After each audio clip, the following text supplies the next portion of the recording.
With college costs rising beyond many students' reach, bankruptcy attorney Daniela Romero joined us on CCN Sunrise to talk about programs that help students pay off their student loan debts. Take a look. The cost of college is rising exponentially. In fact, it's rising like 6 to 10% a year.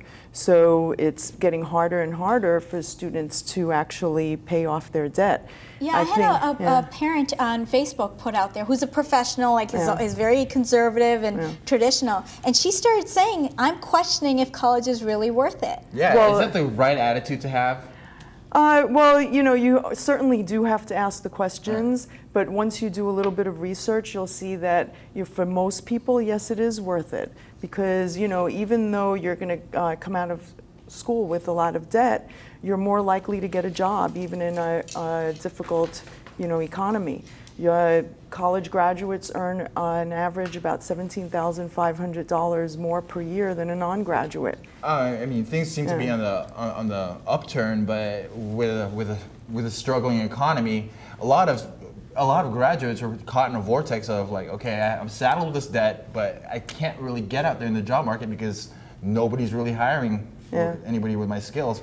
Address that problem, and I mean, is there something somebody in that position can do to kind of? Yes, there's a lot of things that people can do, and there are a lot of things that people don't even realize, programs that the government has.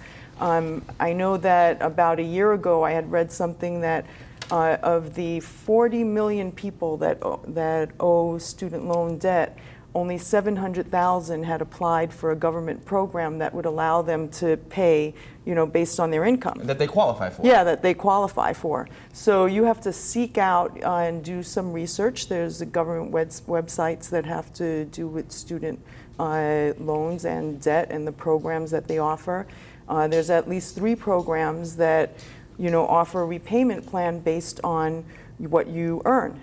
You know, there's also programs for like teachers, you know, who give back to the community and they can discharge a certain amount of debt. Or if you're a public employee or work for a nonprofit full-time, they allow you to forgive the rest of your student loan even if you haven't paid it all off after paying in for a certain period of time.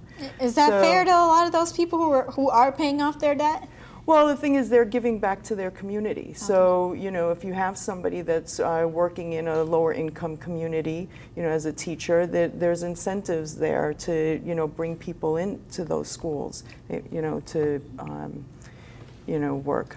So for a lot of these people who don't know about these programs and are just, you know, trudging away, trying to pay them off and maybe get behind, is bankruptcy the right call for them? Well, sometimes it is. You know, what I would say, and this is what I do for some clients, I am a consumer bankruptcy attorney, but I've noticed that more and more I'm getting people with student loan debt that are being sued by these companies, you know, and one thing I tell people is don't ignore a lawsuit because it usually triples by the time it goes to a judgment. I'd seek out, you know, some, you know, other options like the income-based repayment plan. You know, I usually use bankruptcy as a last resort, you know, to get them. That has long-term repercussions, doesn't it? Well, you can't discharge the student loan debt in bankruptcy unless it's a hardship, but you can get on a repayment plan that may be less than what the government offers. All right. Well, thanks so much for being here and putting that information out there.